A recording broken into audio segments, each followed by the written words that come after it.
Welcome to Season 10, Rediscovering Second Temple Judaism. In this season of our journey this time, we're diving deep into the world that shaped Yeshua, the apostles, and the very roots of our faith. Second Temple Judaism. Why is this period so crucial?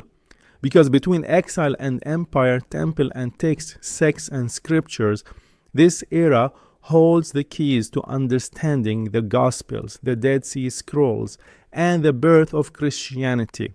This isn't just history, it's the context that breathes life into our sacred texts. Join me as we uncover the voices of the Pharisees, the mysteries of Qumran, the tensions in the temple, and the hope that stirred in Messianic hearts. Let's journey back to the soil from which our New Testament grew.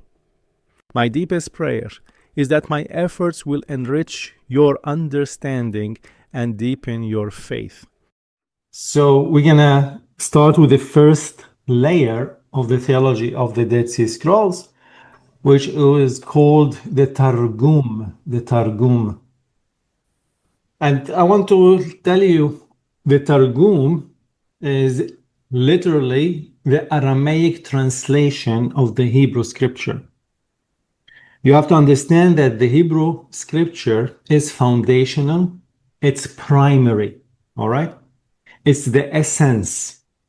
And later, the main language of the first century in Jesus' time, yes, was Hebrew, but it was not with everyone, only for the scribes. But the common people, the common language of that time was Aramaic. So the people in the Dead Sea Scrolls will know both Hebrew and Aramaic, but they translated everything from the Hebrew language to the Targum to the Aramaic to give more explanations for the people who will come and read after them. So this is the first layer, is the Targum, which we're going to talk about, which is interpretations, providing examples today, and we're going to discuss some theological implications of the Dead Sea Scrolls Targum. Next, we're going to study about, next lecture about the Midrash at Qumran, and Midrash is from Lidrosh in Hebrew, which is to seek or to ask. It is another layer after the Targum interpretations, which gives more flexibility. All right, the Targum is only to translate, but the Midrash is giving more insights. And finally, we'll talk about the Pesher, and the Pesher is the commentary of the eschatology of the Dead Sea Scrolls, and we're going to take some theological explanations, including theological messages. So there are three layers, but today we're going to start with the first layer. And why I'm saying all of that? Because this is what scripture tells us. There is an inscription placed above Jesus on the cross, which really, in Hebrew, Yeshua, Notzri Melech HaYodim. All right? And in English, Jesus of Nazareth, King of the Jews. And it was written 3 languages, according to the Gospel of John from chapter 19, verses 19 and 20. And many of the Jews will read the inscription, but we know that John tells us it was in Aramaic, Greek, and Latin. So signs tell us about the people, what they used to talk. Of course, also coins, but signs. On the streets, like you go signs today, wherever you travel in Israel, we have 3 languages in Israel: Hebrew, English, and Arabic, right? Hebrew for the Jews, English for the international, and Arabic for the locals. At Jesus' time, it will be Aramaic, Latin, and Greek. So in Aramaic, it says, Yeshua Natsri Malcho de Yehudia. Jesus, King of Yehudia, of Jerusalem, of Judea, or of the Jews, another translation. And also we have in another language, we say also in Latin, okay? And I don't read Latin, but it was mentioned because Latin was the Roman Empire and the Roman law, right? And that was the administrative language. And it's a declaration that the Roman Empire was in charge of Jesus' crucifixion. It gave it a legal weight when it's written in Latin. And also in Greek, because that's the Mediterranean, Eastern Mediterranean world, the Greek, was read by the Jews and Gentiles throughout the Greek Empire. So anyone walking will read this sign. So this means that these communities lived in the first century, and that was the main languages. And we know that Hebrew at that time was not very popular. It was decreasing. So this is why we don't have Hebrew. We have only Aramaic, Greek, and Latin, according what John tells us. And by the way, if you're way, way higher class, is Latin. Lower class a little bit is Greek, and the lowest class is Aramaic in the first century. So signs tell us a lot. But let's go to Aramaic. What are the Targums of the Dead Sea Scrolls? Come from the Hebrew, sorry, from the Aramaic and Hebrew, the same word, Targum. The root, Tet Resh Gimel, which, Tet Resh Gimel Mim, which means to translate or interpret. Some root letters are 4, some root letters are 3, some root letters are 2. Most of the root letters are 3, but this one is 4. Tet Resh Gimel Mim, which means giving interpretation or translation of the or paraphrasing of the Hebrew scripture. So why you need to paraphrase? You do the Targum and paraphrase in order to explain more biblical depth or biblical point. And this is emerged during the Second Temple period, and we can see a lot of later rabbinical traditions with the Targum. And we have later on Targum Jonathan, we have Targum Onkilo, which is literally used till today. There are more, but these are the two famous ones that developed later in the rabbinical period. But it started with the Dead Sea Scrolls. Why it started with the Dead Sea Scrolls? Because there was a linguistic shift. Hebrew once was really the vernacular of the Israelites, has been displaced by daily Aramaic following the Babylonian exile. Remember, the Jews went to exile, they started to speak Aramaic, and then continued back, and Hebrew declined, and Aramaic became the major language because that was the Middle East language. So Aramaic became the lingua franca of the Near East due to imperial policies and commerce and influence across diverse cultures and many religious communities. As a result, the Essenes, or the Dead Sea Scrolls, or many Jewish communities in Judea, Galilee, and the diaspora gradually lost the fluency in Hebrew as a spoken language. Despite it never stopped, it continued in the synagogues, the liturgy, and among the rabbis, and only the educated population. But the local language became much more spread in Aramaic. Like today, no one speaks Aramaic, only a few people in the world, because the church preserved it. The Maronite church, my church, preserved the language. The same thing. It's lost, but the churches or the synagogues always preserve the languages. Anyway, the role of the Targum. Why did they do the translations?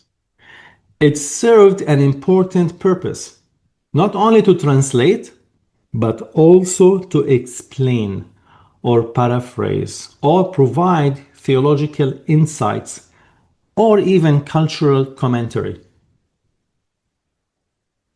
You know what is the name of the translator? Metargim. Metargim. This is related to the morphology of the words, which literally means to make it much more relevant, much more clear, reflecting the theological concerns of the first century mindset and the community practices. Also add to it theological insights that goes not only literally translation, goes beyond that. I will give you examples too. They will clarify, by doing the Aramaic translation, they will clarify some difficult passages. They will harmonize contradictions and even introduce deeper insights, even in eschatology too.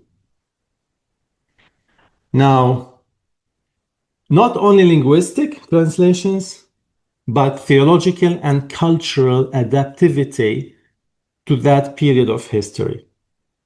Because there is a gap between the ancient sacred text and the daily lives of ordinary Jewish communities depend on the period of history. So whenever you translate, you bring the understanding of that period of history. When they translated the Septuagint in the 3rd century BC in Greek, they brought that mindset. When they translated in the 1st century is different. When they translated also in the 1800s, the scholars from Germany, they translated a lot. We have so many, NIV, SIV, all of that. That's a result of the critics of the 1800s, of the scholarship, modern Western interpretation. They bring their own mindset. Today, I want to teach you the mindset of the 1st century. I'll give you one example in Aramaic. I will try my best. It was my aim to try for you to understand how the Aramaic or the Malfono, which is a teacher in Aramaic, the Essene, we know that the Essenes had teachers, how they think and how they teach their students. My aim today is just to have a glimpse, a taste, how do they think in Aramaic. One example is the translation of the teacher of the sect. The teacher in Aramaic means yalaf. It's YLF in English, to teach. And in Aramaic, this is youth, this is lomath, this is fe. Yalaf. This is again Syriac Aramaic dialect. And we have a root letter, youth, lomad, fe. It carries to teach. This word in Aramaic is different than the word in English to teach, because it carries a profound paradox. It does not mean only to teach, it means also to learn. So the Yalaf, the teacher, is teaching and learning at the same time. It has one word but have two meanings. It's like twins. You know, me and Tony are twins. We are totally different, but we are similar in many times. So these terms, sharing the same linguistic DNA, reveal a truth often overlooked. So teaching and learning are not distant as the West think. They do a separation between the teacher and the student. The teacher is supposed only to teach and the student is supposed only to learn. No, that's not the mindset of the Dead Sea Scrolls. They are not distant, but intimate partners, just like twins. Think me and Tony as an example. And in Western modern context, you rarely pause to notice that it binds together, closely together. You separate. This comes to the morphology of the word. It's a branch of linguistics that studies the internal structure and formation of the word, breaking down words to understand their meanings and grammatical functions. But it's very crucial because in Aramaic, the morphology connects sounds and structures. We call it phonology. It's like music, by the way. Have rhythm, have a syntax, have a structure. How words are internally organized and they relate grammatically and have meanings and have sounds and have characters to the words. Because this is the Semitic language, have roots based, all right? And then it convey meanings and patterns like music and the vowels. Think about the vowels like music and additional consonants and expands. Let me give you the example. Yalaf, I said, which is a perfect example. Its core meaning revolves around the acquisition and transmission of knowledge. In its base form, it means to learn or to absorb also, and also to internalize or to grow or to nourish or to impact. Like Yalaf. You know, Yalaf is to teach. Malthono is a teacher. Yalufe is a student who learns. All connects together. And the word Yalaf also evokes humility, openness, and readiness to receive. Now, I just want to make a modern example. When a teacher is teaching, in the Aramaic Dead Sea Scrolls mindset, they are not teaching to have grades. They are not teaching to have students to pass exams. They are teaching just to build a relationship and to have more knowledge of insights of your daily life of being relational. This is why teaching and learning cannot separate it. But in the West, when you go and learn, you have to get a degree. You can make texts, make exams, and you have to study by yourself and pass and not communicate and put yourself in a room. No, no, no, no. This is not Yalaf in Aramaic. You just learn by not to get a graduate. You learn not to get a mark. That's the West gave all these laws and academics. You learn to grow your life. You learn with your teacher by engaging, by questioning him, even by teaching other. People miss that because here it's on a fast pace and life is distracting. And we have the modern education systems, their emphasis on testing and rigid rules and like process and multiple choice. No, no, no. And teachers are judged by how well they deliver a curriculum or students by how well they absorb it. No, it's not about that. And little space remains for the organic interplay of what the Alaf suggests. I want to tell you that Dead Sea Scrolls were thinking differently in teaching like today. This is a powerful reminder. Teaching and learning are deeply related. They are intertwined. The Yalufe, the Yalaf, or Malfono, the teacher, have fixed identities. And they pay attention to the linguistics and the wisdom to rediscover the joy. They teach not to be a burden, to have A mark or B mark. I don't care if you get a C plus or A. What does it help you? I care if you absorb the knowledge and you had joy in learning and shared it in your journey and applied it in your life. It's better than have a mark. You are all students studying and learning. And what is important is how your life changed. So this is how the Dead Sea Scrolls wanted to translate the scripture and wanted to teach everyone is equals.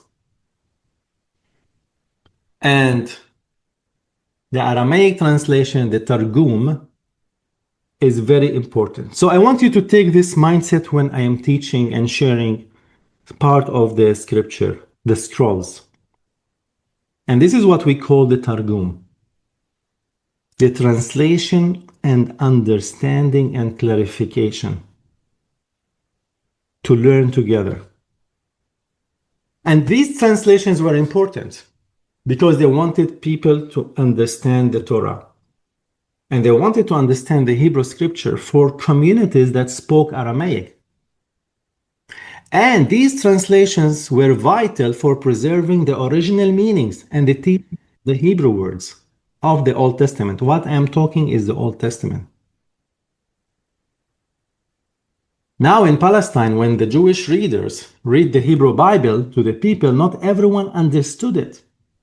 What was read out loud, people didn't speak Hebrew anymore. They spoke Aramaic, so not everyone understood what was being read. Therefore, someone would to start at the front and translate to the audience from Hebrew into Aramaic.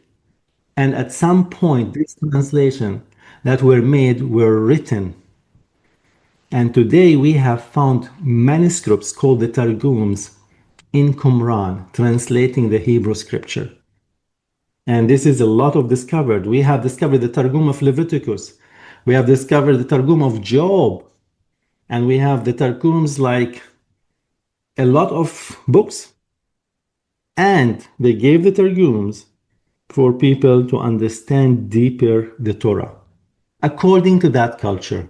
Because Hebrew declined, as I said.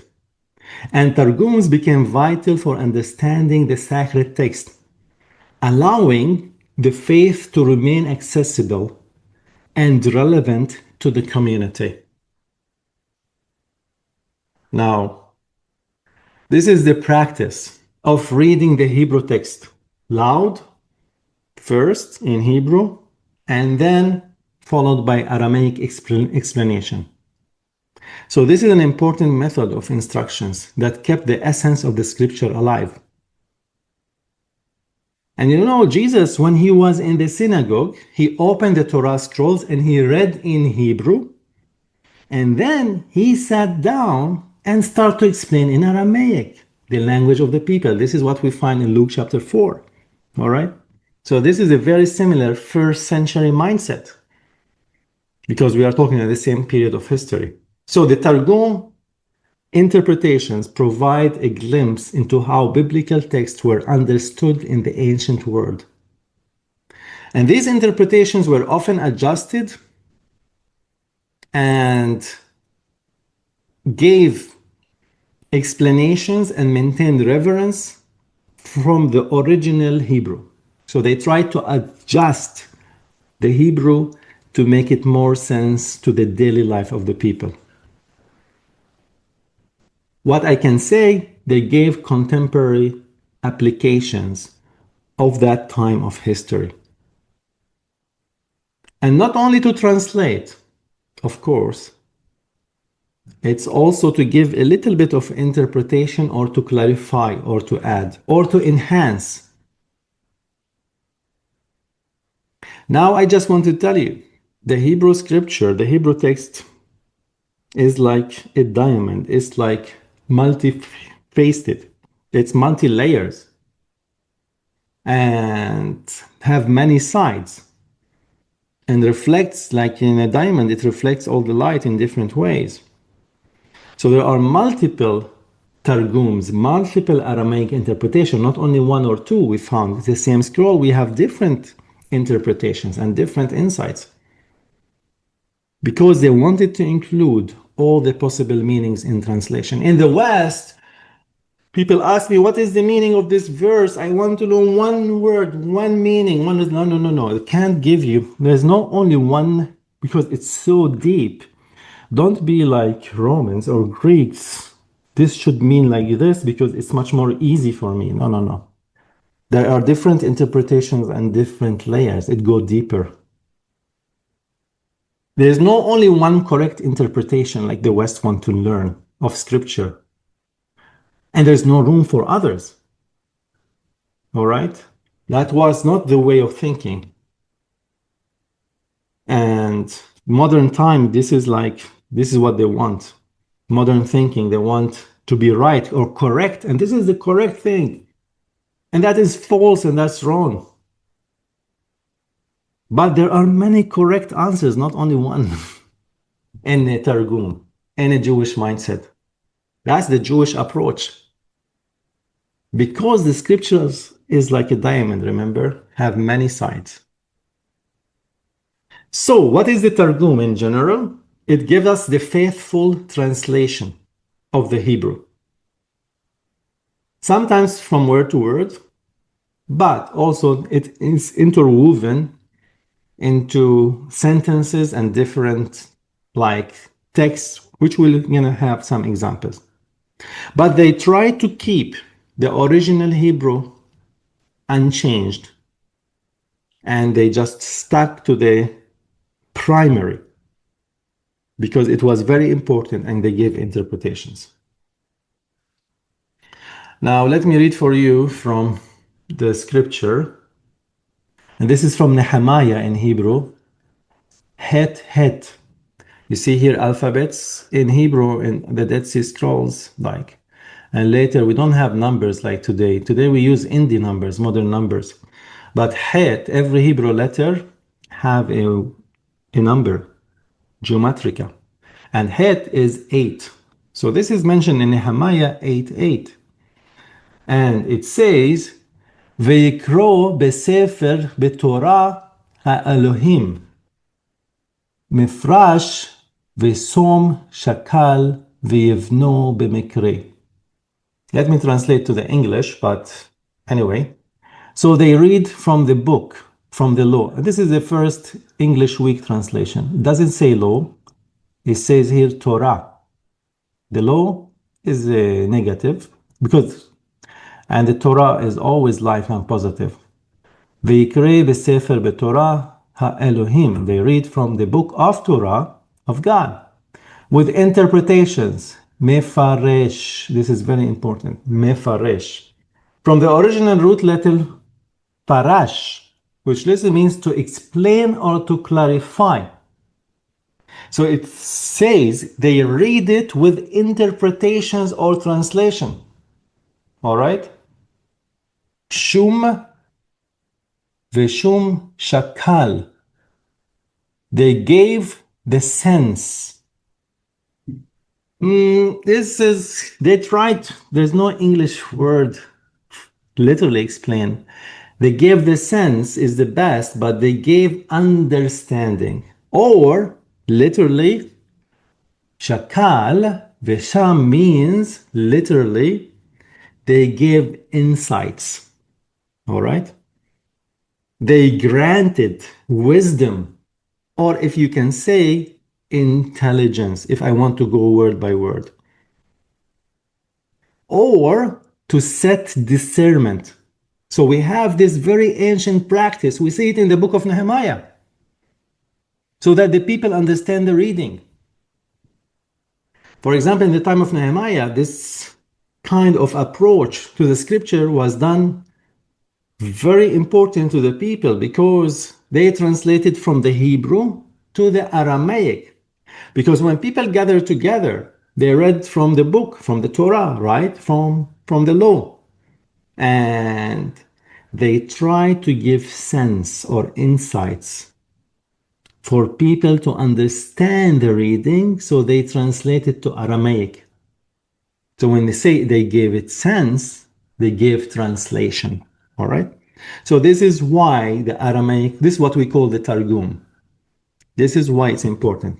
Remember Ezra the scribe and Nehemiah, when they came back from Babylon, that was the language Aramaic. Not many people read Hebrew, so they have to teach the people Aramaic.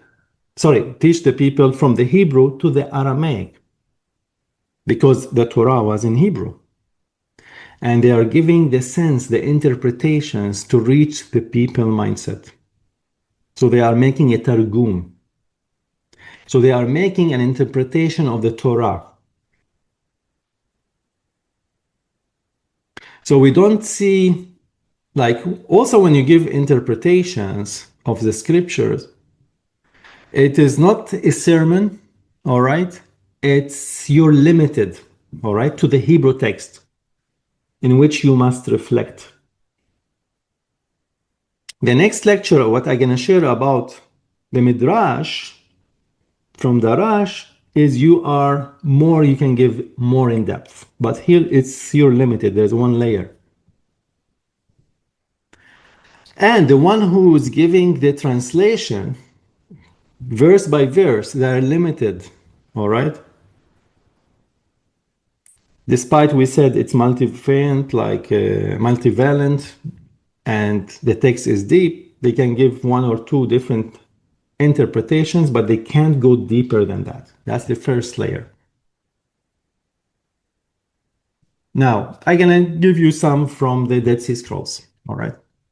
This is what was found there, and it's called Bereshit. Bereshit is Genesis in English. All right. Dalet Yud Gimel. As I said, there is numbers. Dalet is 4 in Hebrew, and Yud is 10, and Gimel is 3. So Genesis chapter 4, verse 13. And look what it says. And Cain said before the Lord, great is my sin more than can be borne or bear. That's the English.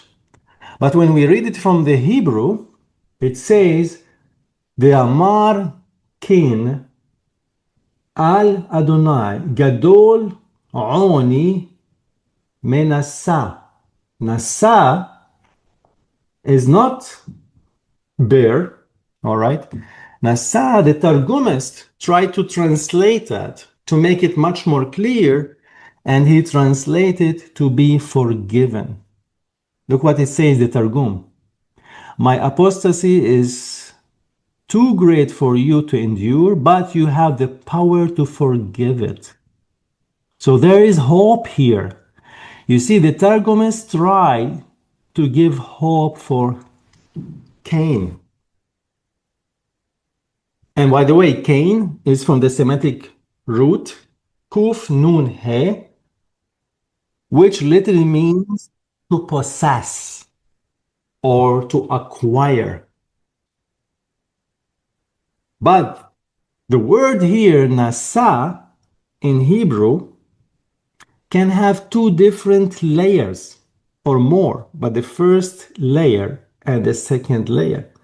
The first layer is to bear, but the second layer means to forgive. All right? So this is what the Targumists try to do. So my punishment is too great, not only to bear, but God can forgive.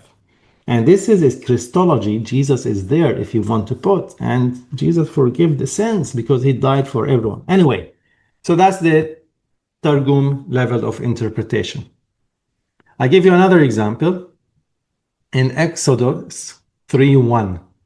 Now Moses was tending the flock of Jethro, his father-in-law, the priest of Midian, and he led the flock behind the wilderness, and he came to the Horeb mountain of God. Horeb, all right? Now, the Targumist, the translator from the Dead Sea Scrolls, translate this exactly from Hebrew to Aramaic, but he makes an addition after the name Horeb, of the mountain of God, all right, and clarifies in which the presence of the Lord was revealed. By the way, Horeb is another word for Sinai, where the Torah came on Moses. So here the Targumist added to the original Hebrew, and he said, Horeb, the mountain of God, he added, on which the presence of the Lord was revealed. He's telling us that Mount Horeb is the same like Mount Sinai. So by doing the Targum, he solved a problem. He's trying to bring to the surface what is implied by the text and what the audience should understand by reading the word Horeb. That it is the same mountain of Sinai. He added a sentence for more spiritual clarification. This is where the presence of the Lord was revealed, which is Mount Sinai. So we have so many examples. I'm going to give you a few more. About Moses' Cushite wife from Numbers 12:1. Miriam and Aaron spoke against Moses because of the Cushite woman whom he had married, for he had married a Cushite woman, and she was a Gentile. And how come Moses married a Gentile? This is an important biblical character. And the Targumist wanted to explain the difficult stories of the text that don't make like ideal, all right, for Moses to marry a Gentile. How come? And the reader may feel uncomfortable reading that Moses was married to a Cushite one. It appears problematic to some Jews who are reading the text. But you know, as a leader, there's exceptions. As a leader, the Targum is trying to say, he's trying to reach even the Gentiles. He's trying by this marriage to reach more about the Torah and spread Judaism even to Cush. But what the Targum said, he said Cush is it's a allegory, and it's metaphorically. And Kush means the dark tan, means the beauty, appearance, or a moral character, and not only ethnicity. She was beautiful, and used the word, they tried to smooth it. And a beautiful woman. Yes, that she's from Cush now. And you see Moses appear in a better light. And in order for the reader to understand that he is spreading Judaism also to Cush. So they try to smooth the hard words and to make sense more by giving interpretations. There's another example from the Dead Sea Scrolls we see. Leah weak eyes, Genesis 29:17. Va'inai Leah rafot. Leah eyes were weak. This is interesting, rafot. Now, if you read it, the English translation is weak, right? This is a weak translation. Leah eyes were weak, says the Hebrew text, right?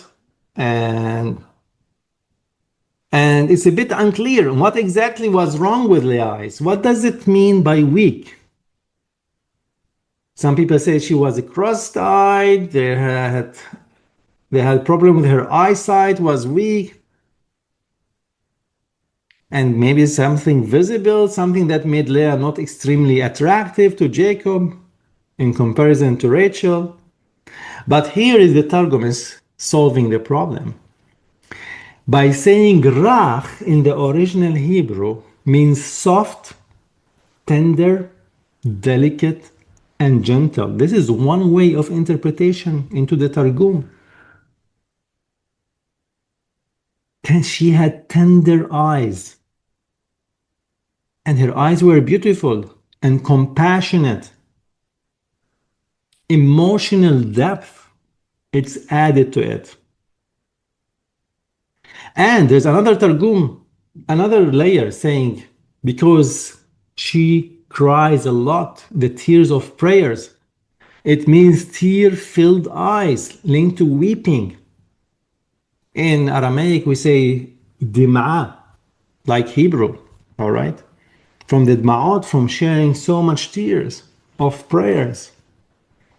So they don't want to present a flaw in these four mothers, all right, and the forefathers of the nation of Israel. So even in this way, they give interpretations positively. These texts in their translation give deeper understanding when they use the Targum. And that is they're trying to protect Leah, all right?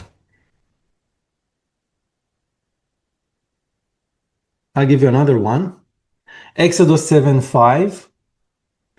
And let me read first the English. The Egyptians shall know that I am the Lord when I stretch out my hand.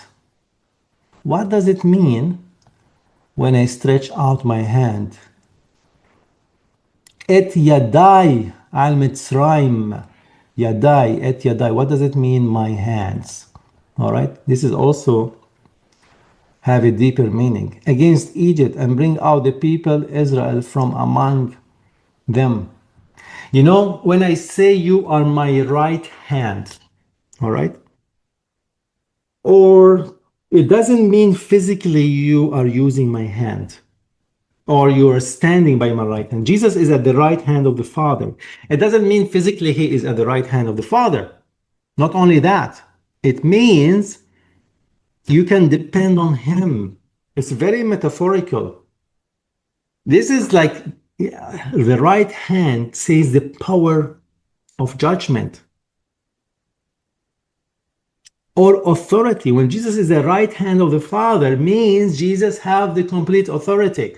If I have someone my right hand, Tony is my right hand, for example, he have the complete authority.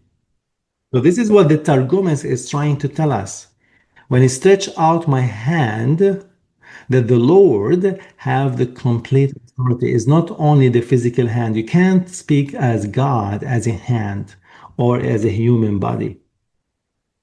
To summarize, so the Targum interpretations often sought in depth to enhance the reverence of the biblical character by going into deeper insights. And this is the beauty of the Aramaic.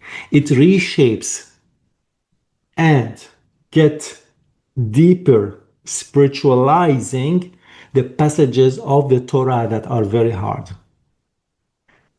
promoting the dignity and the divinity of Scripture by highlighting complexities of biblical interpretations and make it much more sensitive to the teacher and to the student at the same time to grow together.